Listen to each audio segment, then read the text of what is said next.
താങ്കൾ ഈ ചർച്ചയെ തെറ്റിദ്ധരിപ്പിച്ചു. 203 സർക്കാർ സ്കൂളുകൾ ഈ കേരളത്തിൽ എൽഡിഎഫിന്റെ കാലത്ത് പൂട്ടിയെന്ന് താങ്കൾ അത് തെളിയിച്ചാൽ പൊതുപ്രവർത്തനം രാജിവെച്ച് ഇനി ഒരിക്കലും ഞാൻ ഒരു കൊടിയും പിടിക്കില്ലെന്ന് പറഞ്ഞ് രാഷ്ട്രീയ ജീവിതം അവസാനിപ്പിക്കാം. 203 സ്കൂളുകൾ ഈ കേരളത്തിൽ എൽഡിഎഫിന്റെ കാലത്ത് അടച്ചുപൂട്ടി എന്ന് താങ്കൾ തെളിയിച്ചാൽ പൊതുപ്രവർത്തനം തന്നെ അവസാനിപ്പിക്കാം. അരുണേ, രാജിക്കത്ത് തയ്യാറാക്കി വെച്ചു. നീ ആരോടാ കളിച്ചെന്നറിയാവോ? രാജേഷ് ഏട്ടൻ്റെ തീയിൽ കുരുത്തൊന്നും വെയിലത്ത് വാടത്തില്ല മോനെ. രാജേഷ് ഏട്ടാ, ഞാൻ BGM ഇടാൻ പോവാണ്.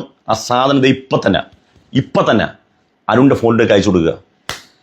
അരുണിന്റെ ഭാവി, അരുണേ, ഇങ്ങനൊരു വെല്ലുവിളിയുടെ ആവശ്യമില്ലായിരുന്നു. അരുണിന്റെ ഭാവി, രാഷ്ട്രീയ ഭാവി അവസാനിച്ചു. ആരെ വെല്ലുവിളിച്ചത്? എൻ്റെ രാജേഷ് ജിയെ ഇതേ ഇന്നേ വരെ ജീവിതത്തിൽ കളവ് പറയാത്ത എൻ്റെ രാജേഷ് ജിയെ തീയാണ്, തിജ്ജാണ്. രാജേഷ് ഏട്ടാ, ആ തെളിവ് കൊണ്ട് ശരി സെൻഡി തർക്കം ചെയ്യരുത്. ഞാൻ BGM ഇടാൻ പോവാണ്. രാജേഷ് ഏട്ടൻ BGM ഇടാൻ പോവാണ്. അയച്ചോളൂ. 1200 ബോധപൂർവം വിട്ടു. 1200 അതൊന്നും പറഞ്ഞു സമയം കളയില്ല. അങ്ങോട്ട് അയച്ചു കൊടുക്കില്ല, സമയം കളയില്ല. ജോലി ചെയ്യുന്നു. രാജേഷ് ഏട്ടൻ അയക്കുന്നു അയച്ചിരിക്കും. അരുണെ ചുമ്മാ പ്രശ്നം ഉണ്ടാക്കില്ലേ? അരുൺ പ്രശ്നം ഉണ്ടാക്കില്ലേ? രാജേഷ് ഏട്ടൻ അയക്കും. സെൻഡ് ആവുന്നില്ല. അതുകൊണ്ട് അരുണ വെറുതെ അല്ല, സെൻഡ് ആവുന്നില്ല. നെറ്റ്വർക്കിന് പ്രശ്നം. പട്ടിക ഞാൻ അരുൺ അയച്ചുതരാം. രാജേഷ് നിങ്ങൾ പ്രശ്നമുണ്ടോ? അരുൺ അയക്കാനുള്ള മടിയാണ്. സ്കൂളുകളിൽ ശമ്പളമില്ല. 1200 സ്കൂളുകളിൽ ടീച്ചർമാർ ശമ്പളമില്ല. രാജേഷ് ജ്വലിക്കുന്ന വീഡിയോ ആണല്ലോ. രാജേഷിയുടെ ജ്വലിക്കുന്ന പഴയ വീഡിയോ ആണല്ലോ. BJPയുടെ ഏതെങ്കിലും ഒരു നേതാവോ ഏതെങ്കിലും ഒരു പ്രവർത്തകനോ രൂപ ഞങ്ങൾ ഭരണത്തിൽ വന്നാൽ നിങ്ങളുടെ അക്കൗണ്ടിൽ ഇട്ടുതരാം എന്ന് പറഞ്ഞ ഭാഗം കാണിച്ചു തരാമെങ്കിൽ ഞാൻ അതിന് മറുപടി പറയാമെന്ന് പറഞ്ഞു.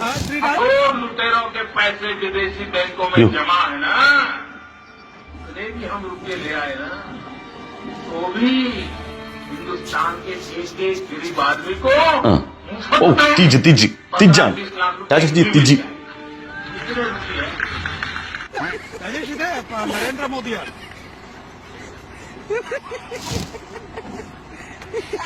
അല്ല, നരേന്ദ്രമോദിയാണത്.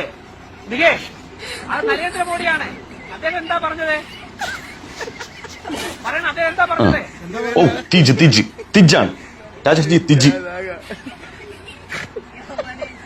പറഞ്ഞോളൂ, എന്താ പറഞ്ഞത്? താങ്കൾ കേട്ടാണല്ലോ.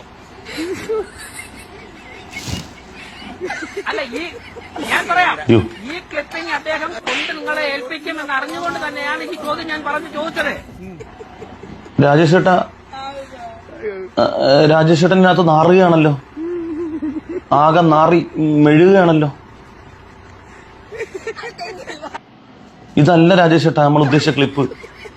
രാജേഷ് ഏട്ടാ, നമ്മള് 200 സ്കൂളല്ല 2000 സ്കൂളുകൾ ഈ ഗവൺമെന്റ് കാലത്ത് പൂട്ടിപ്പോയില്ലേ?